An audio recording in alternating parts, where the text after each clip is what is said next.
Olá, turminha, tudo bem com vocês? Vamos para mais um vestibulinho do Senai. Prova aplicada em 2019, CGE 2163. Hoje nós vamos estar resolvendo a parte de física, tá bom? Então, peguei todos os exercícios de física e vamos estar resolvendo aí, tá bom? Vamos lá para o nossa primeira questão. Questão 43. Em 2016, William Tunbridge, mergulhador neozelandês, bateu o recorde de mergulho mais profundo com uma só golfada de ar, descendo a 122 metros de profundidade. Essa modalidade de mergulho livre, em que não se usa nenhum tipo de equipamento, é chamada de mergulho em apneia. 43. Considerando que, quando a pressão atmosférica é igual a 1 atm, a densidade da água é igual a 1.000 kg por metro cúbico, nesse mergulho recordista esteve sujeito a uma pressão em atm igual a... Aí ele falou o valor da gravidade, né, que vai para usar a gravidade da Terra, né, de 10 metros por segundo ao quadrado. E ele quer saber a pressão do que ele foi submetido, mas em atm. Aí a gente tem que lembrar a formulinha da pressão hidrostática. A pressão hidrostática é densidade vezes gravidade vezes altura, tá? Densidade vezes gravidade vezes altura, ou densidade, altura vezes gravidade, a ordem dos tratores não altera o viaduto, tá?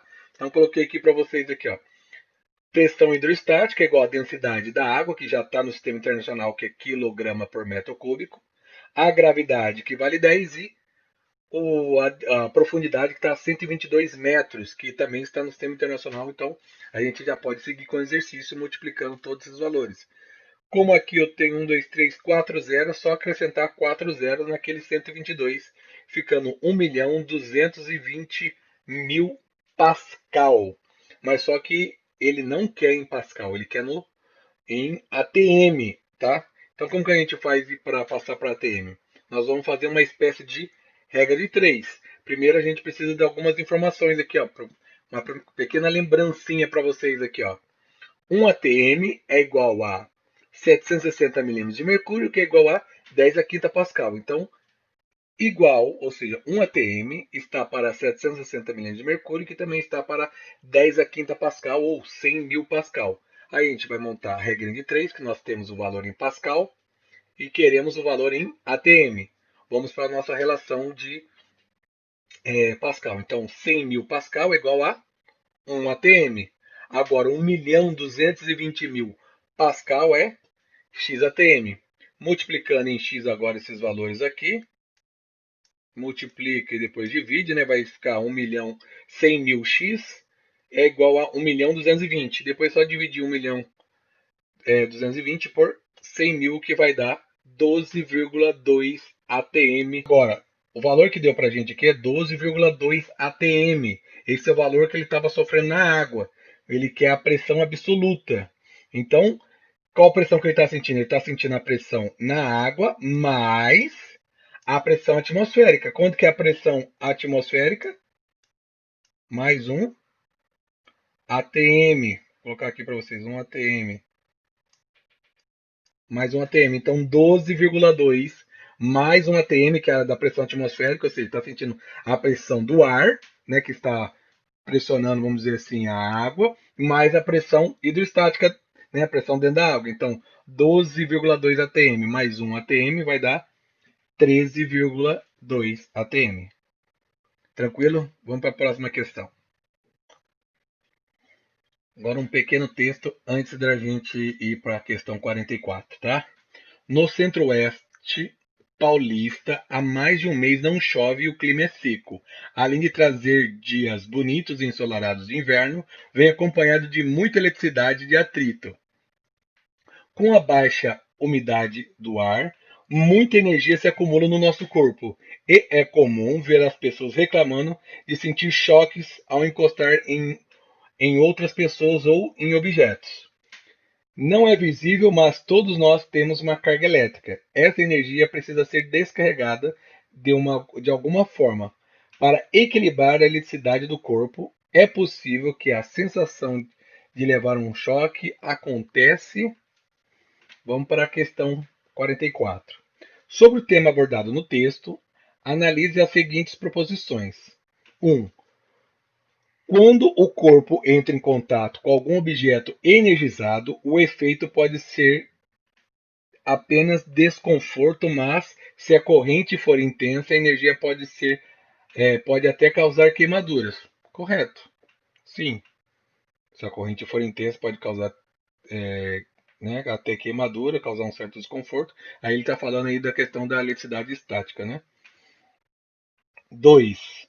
O choque pode ocorrer ao encostar nas partes metálicas dos carros, ok?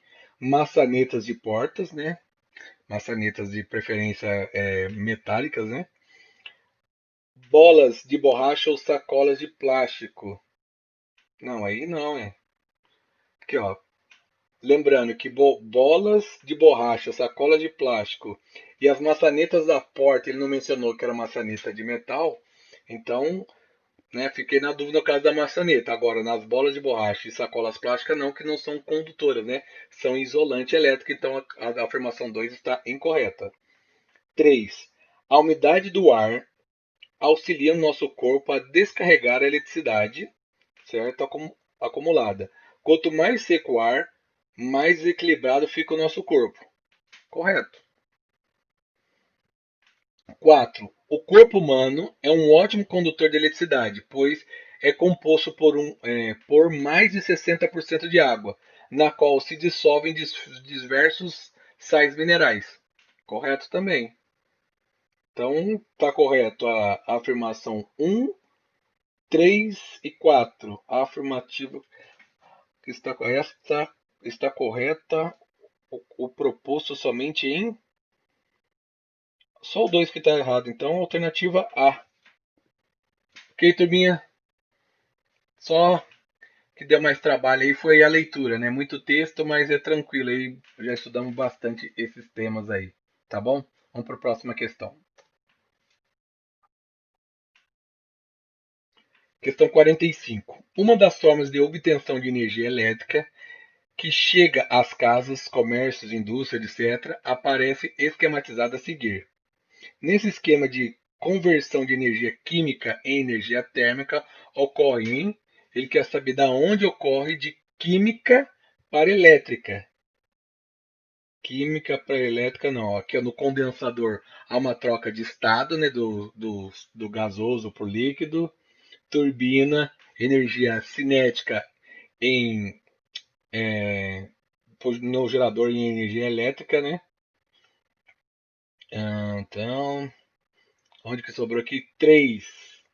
3 é caldeira. Caldeira tá aquecendo ali. Ali não há transformação de energia. Ali, no caso, há uma transformação de estado, né? Do líquido para o gasoso.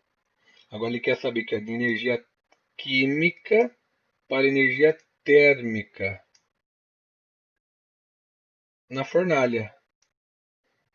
O fogo é uma energia química, né? Tô aquecendo ali, ó. É uma energia química que aqui transforma em térmica na caldeira. Energia química em térmica. Então, 2 aqui, ó. Energia química em térmica. Não de química para térmica na fornalha em 1. Alternativa D. Tranquilo? Vamos para a próxima questão, questão 47. O relógio a seguir é visto por uma pessoa que enxerga refletido num espelho plano. Ou seja, pegou esse relógio, colocou em frente ao espelho. Lembrando que no em frente a um espelho a gente tem uma imagem chamada enantiomorfa, né? A gente enxerga ela, né? O nome correto é enantiomorfa, mas é de forma revertida, né? Reversa. Sabendo que as imagens refletidas desse tipo de espelho são simétricas em relação ao objeto, ok? Simétrica que tem o mesmo tamanho, tá? Olhando diretamente para o relógio, essa pessoa veria marcando. Ah, tá. Se eu pegasse e enxergasse esse relógio de uma forma revertida, né, de uma imagem enantiomorfa, ou seja, em frente ao espelho plano. Ou seja, como a gente virasse esse relógio aqui, ó. Virei o relógio. Eu sei que vocês não estão acostumados aí, meus baixinhos aí, a relógio de ponteiro, mas vamos lá. Tá aqui, ó. Aqui, ó, que hora que tá marcando aqui, ó. Aqui é 6, aqui é 7 horas, né? Ponteiro maior no 12 ali. Aqui, ó. 1, 2, 3, 4, 5. 5 horas. Alternativa B. Tranquilinho esse exercício, né? Só na dúvida, na hora da prova, é só olhar do lado contrário lá, né? Questão 48. Em regiões de serra, onde grandes altitudes devem ser vencidas, observa-se que as rodovias são construídas em zigue-zague e que, embora aumente as distâncias a serem percorridas, diminui o ângulo de inclinação. Com isso, os trajetos exigem menor força e, consequentemente, menor desgaste físico ou mecânico. Essa técnica de engenharia baseia-se no princípio de. Aí nós temos que lembrar aí do princípio de. Aí que nós vimos aplicações de Newton, né? Ou seja, não é uma alavanca, né? Não é uma alavanca que dá curva de nível. Inércia que diz que todo corpo parado tende a permanecer parado. Conservação de massa. Dá para eliminar aqui as alternativas aqui. Todas essas alternativas aqui, dá para mim eliminar elas, ó. Sobrando somente o que, ó? Plano inclinado, tá? Aumenta as distâncias, mas diminui o esforço, tá? Para isso que serve o plano inclinado. Questão 54. A imagem a seguir mostra a sequência de eventos que ocorrem durante o eclipse solar. Deixa eu já grifar aqui que é um eclipse solar, né? Esse fenômeno acontece quando a Lua se interpõe entre a Terra e o Sol, encobrindo totalmente e impedindo que os raios solares atravessem a atmosfera, chegando à superfície da Terra. Nesse fenômeno, na sequência em que aparece no texto, os corpos em destaques classificam-se como. Tá. Então ele quer na sequência que apareceu no texto, né? Então temos aqui a Lua, aí depois, né, a Lua que se interpõe entre o Sol e a Terra, né? Esse aqui é um primeiro evento, tampando totalmente, né? A Lua fica aqui, Sol, Lua, Terra. Então a Lua fica na frente do Sol. Esse é o primeiro acontecimento do texto. A Lua se interpõe na Terra e o Sol encobrindo totalmente. Depois, vírgula, impedindo que os raios solares, outra coisa que eu vou grifar aqui, atravessem a atmosfera, chegando na superfície da Terra. Vou grifar aqui, ó, atmosfera. Então, eclipse solar, Lua, raios solares e atmosfera. Lua, raios solares e atmosfera. Tá? Vamos lá. Fonte de luz primária. A Lua não é fonte de luz primária. Meio de propagação opaco. Tá certo. E depois a Lua é um meio de propagação opaco, né? Que não passa luz. Né? Falou no texto que não está passando a luz.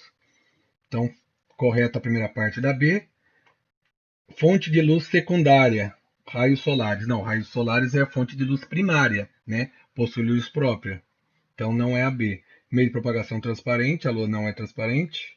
Fonte de luz secundária, a Lua também é uma fonte de luz secundária, porque ela reflete a luz, tá? Não no caso desse texto aí, porque no caso de um eclipse, né? Meio de propagação transparente, não, daí depois vem o meio de propagação opaco, não. Então já também não é essa D, vamos ver aí. Meio de propagação opaco. Lua, ok, meio de propagação opaco. Fonte de luz primária. Os raios solares são uma fonte de luz primária. E meio de propagação transparente. A atmosfera é um meio de propagação transparente, que o raio solar consegue passar totalmente. Então, alternativa E, tá? Então aqui é só identificar aqui a sequência, né? A Lua que estava encobrindo, estava entre a Terra e o Sol. Aí depois eu como seguir na sequência do texto aqui, raios solares, e depois atmosfera, tá? Alternativa E. Próxima questão. Questão 56. Agora falamos sobre ondas. No caso aqui, ondas eletromagnéticas. As ondas eletromagnéticas estão presentes em inúmeros equipamentos eletrônicos, comum nas casas sem que as pessoas se deem conta disso. Essas ondas podem se propagar no vácuo e em meios materiais, desde que não sejam materiais metálicos. num experimento de blindagem eletromagnética, um rádio, um telefone celular, um telefone sem fio foram envolvidos em papel alumínio. Dessa forma, verificou-se a interferência no funcionamento. Lembrando, quando a gente está falando de ondas eletromagnéticas, quando ela bate em superfície brilhante, né, superfície metálica, ela bate, reflete, volta, né? Por isso que a gente não pode, por exemplo, colocar objetos metálicos no micro-ondas, né? Então, bateu ondas eletromagnéticas, ou seja, a radiação, por exemplo, bate e volta. Nessas condições, verificou a interferência no funcionamento de. Então, ele quer saber quais desses equipamentos teve interferência. Vamos grifar os equipamentos. Total, rádio, telefone celular, telefone com fio, com fio, envolvido no alumínio, tá? Não, todos os equipamentos não tiveram interferência. Telefone com fio, né? Tem fio, não tem ondas, não ia atrapalhar as ondas passarem pelo fio. Então, não é todos os equipamentos. Rádio, telefone com fio, não. Telefone celular apenas, não. Quem vai sofrer interferência também é o rádio. D, telefone celular, rádio apenas, apenas aqui é o rádio e o celular. Telefone com fio ia continuar funcionando normalmente mesmo envolvido aí no alumínio, né? Porque a ligação é feita com o fio, então as ondas eletromagnéticas não ia ter problema nenhum no telefone com fio, porque elas estariam passando ali pelo fio aí das ondas, né? No caso a onda eletromagnética ali seria da luz, né? Tá, vamos para a próxima. Questão 59, tá? Numa viagem de intercâmbio, um estudante observou o termômetro que registrava a temperatura ambiente. A uma imagem a seguir mostra o valor, tá? Em graus Fahrenheit, indicado no mostrador do aparelho. Então tem aqui um termômetro tá mostrando 68 graus Fahrenheit, tá? Depois de converter esse valor de temperatura, concluiu que, se lido na escala Celsius, seria... Ah, tá. Ele quer saber se vai ser maior, menor ou quantas vezes maior ou menor, tá? Então, primeiramente, a gente precisa transformar aí de graus Fahrenheit para Celsius. Tem essa formulinha que eu gosto aqui, existe outra, mas essa aqui é bem mais enxuta, né? Então, tá aqui 1,8 vezes o valor em Celsius é igual a Fahrenheit menos 32. O valor que eu tenho aqui é Fahrenheit, 68. Então, no lugar do F, vou tirar F e colocar 68. Então, temos aqui minha equaçãozinha do primeiro grau, tá? Com uma única incógnita. Então, tem que fazer 68 menos 32, depois dividir por 1,8, que vai dar 20 graus Celsius. Tranquilo? Chegamos aí no 20 graus Celsius, 68 Fahrenheit é igual a 20 graus Celsius. Agora, 20 graus Celsius é maior ou menor? 20 graus Celsius é menor. Então não pode ser a alternativa B, que fala que é maior, não pode ser a D, então não pode ser a B nem a D. Então daí na A fala que é 20 vezes menor. 20 vezes menor? 20, 40, 60, 80. Opa, 4 vezes já passou. Então também não é a A, não é a B, a C talvez, a D não é, então, opa, já dá para fazer por eliminação esse aqui, a turminha. 48 vezes menor é menor, mas 48 vezes não, né? Então por eliminação aqui já daria para saber que é a alternativa C. Ok? 3,4 vezes menor. Por uma regrinha de 3 era possível descobrir isso aí, mas esse exercício no caso facilitou, né? Que a gente vai fazer 20, 40, 60. Opa, é quase 68, né? Então vai dar 3, alguma coisa. No caso deu 3,4 vezes menor. Beleza? Vamos para a próxima questão e última questão do vestibulinho do Senai, tá ok? Vamos lá. A ilustração a seguir representa a caminhada a pé de um garoto. Considerando que o garoto caminha uma taxa constante de 80 passos por minuto, ou seja, cada minuto, ou seja, cada 60 segundos ele dá 80 passos, que o passo médio dele tem aproximadamente 50 centímetros e que cada quarteirão possui uma distância de 100 metros. Determine o número de passos dados e o tempo gasto para que ele percorra a distância do ponto A até o ponto B. Então ele vai ter que fazer essa caminhada aqui, ó. Vamos descobrir primeiro quanto ele andou aqui, ó. Cada quarteirão mede, cadê aqui? 100 metros. Então ele andou 100, 200, 300, 400. Andou 400 metros para chegar do ponto A ao ponto B. 400 metros. Tá, 400 metros, agora ele tem que descobrir quantos passos ele deu em 400 metros. Vamos fazer algumas continhas aqui? Então tá aqui, ó. 80 passos, 50 centímetros. 80 passos, 50 centímetros, tá? Coloquei ele em metros, sistema internacional de 50 centímetros para passar para metro. Basta dividir por 100, tá? Então, 50 dividido por 100 deu 0,5. Fiz 80 vezes 5. Lembrando que aqui 80 são passos. Né? No caso, cada passo dele mede 50 centímetros. Então, eu vou ter aqui 40 metros por minuto. Lembrando que eu transformei a distância que estava em centímetros para metro. Então, vou obter ali ó, metros por minuto, ok? Então, a cada minuto ele anda 40 metros. Primeira informação, tá? Se a cada minuto ele anda 40 metros, então passado 10 minutos ele anda 400 metros. Quanto que ele precisou andar para chegar ali? 400 metros. 10 minutos, por lógica já daria para fazer isso aqui, né? Então, ele teria que andar 400 metros, como a gente viu no desenho aqui, ó. 100, 200, 300, 400. Como ele anda 40 metros por minuto, para ele andar 400 metros, ele vai demorar 10 minutos. Poderia jogar aqui na equação também para descobrir isso aí, né? Dividir a distância total pela minha velocidade, vamos dizer assim, mas só que a velocidade em metros por minuto, descobriria, chegaria no meu 10 minutos, né? Cortaria aqui metro com metro, já saberia que a unidade ia sair em minutos, tá? Mas esse aqui exercício dá para fazer por lógica aí, vai chegar nesse valor de 800 passos, tá? Então tá aqui, só recapitulando aqui a nossa receitinha. 40 metros por minuto, andou 400 metros ali, demoraria a andar 10 minutos. A pergunta aqui, ó, ele quer passos. Opa, eu tenho que saber quantos passos ele deu em 10 minutos. 10 minutos, 80 passos. Então, aqui, ó, já falou no exercício, né, que ele deu 80 passos por minuto. Então, 10 minutos, 80 passos, 800 passos no total. Tranquilo, turminha? Esse exercício aí já apareceu umas continhas aí pra gente fazer. Turminha, valeu, espero que vocês tenham conseguido entender os passos dessa prova aí. Esse exercício, vamos dizer assim, vamos chamar ele de o mais difícil aí dessa prova, tá bom? Valeu por ter assistido o vídeo até aqui.